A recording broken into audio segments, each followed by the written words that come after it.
Hello, my name is Robert Jameson. So, for the first question, I got actually a lot of information from these profiles of monitoring the students' class engagement. So, both students are engaged in the classroom when required.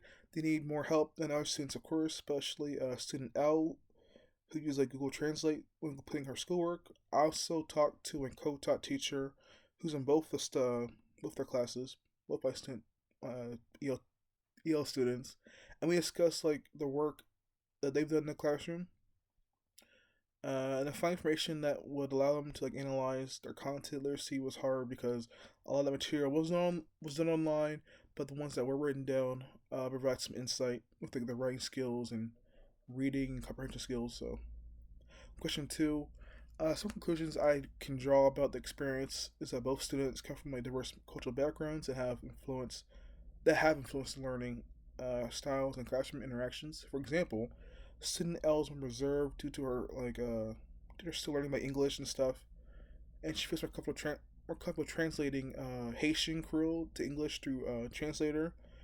She's from more or less developed country than the U.S., so it's drastically different, and it takes more time for her to to adjust. Whereas student E adapts quickly, and she's actually exceeded school's expectations so far, and in our class as well. So that's perfect. That's good. One strength I can conclude from observing the two students is that they have multilingual abilities, which has helped them like with their content flexibility for material. They also provide cultural insights to the class when we discuss various government systems around the world. For example, student L shared her experience with their government, like the Haitian government, or the electorate of due to like the gang violence and stuff. So it was nice to her for her to like discuss, share the class, and build a comfortable environment for her and for all students.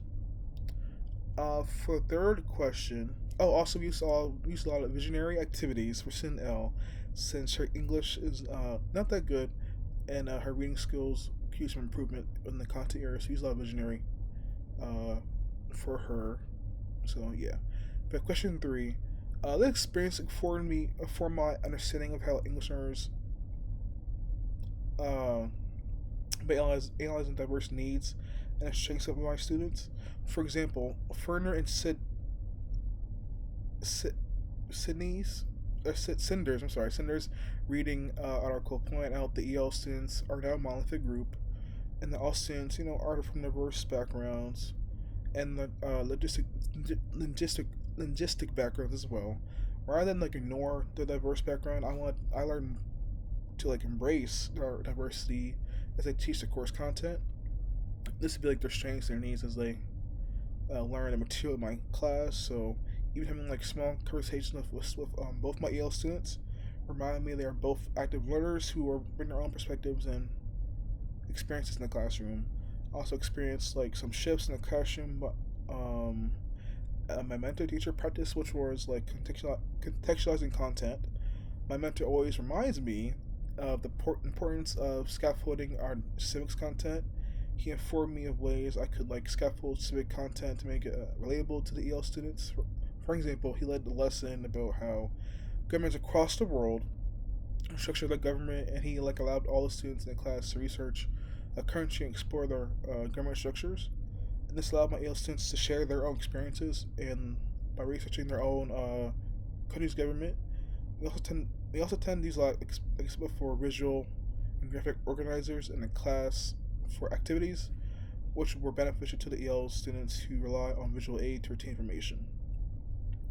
For question four, something I would do differently is like incorporate more instructional strategies like models and think alouds for my EL students. I noticed they respond best with these strategies because the students were like, able to demonstrate how to analyze primary sources, interpret political cartoons like in our first unit about the Bill of Rights, and understand historical documents like the Constitution, Declaration of Independence. For example, I taught a lesson about judicial activism and restraint, where I created like an activity where students would have to research two Supreme Court cases, with one covering activism and restraint.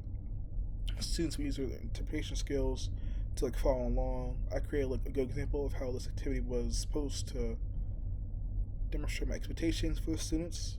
I thought it was important for me as a teacher to demonstrate my thought process step by step to make it easier for everyone to understand, especially my EL students, to follow along and like create critical thinking and analytical skills. I want to do more activities like that are more collaborative, which is something student L and student E would benefit from, as it involves practicing language skills and inclusive environment that engages with civic concepts. I also want to continue to be well informed about the best practices for my EL students and provide them with the best resources. I also want to continue to utilize technology, which has been important for my EL students, because it can be like a supportive tool for language development and understanding civic concepts. For example, my ALS students can use translation resources like Google or apps provided by the school district. I know Central provides something like that for the students, and then like pretty much implementing all these strategies are like those mentioned in the article I mentioned earlier, will allow me to create a supportive and effective learning environment for all my ELs students in my civics class, and hopefully other teachers uses like these learning strategies and other content areas to support these students, because I do want them to succeed as they continue to learn language, continue their learning language journey. So that's my hope for them. And this spring has been wonderful, and I hope to continue to work with these students. Thank you.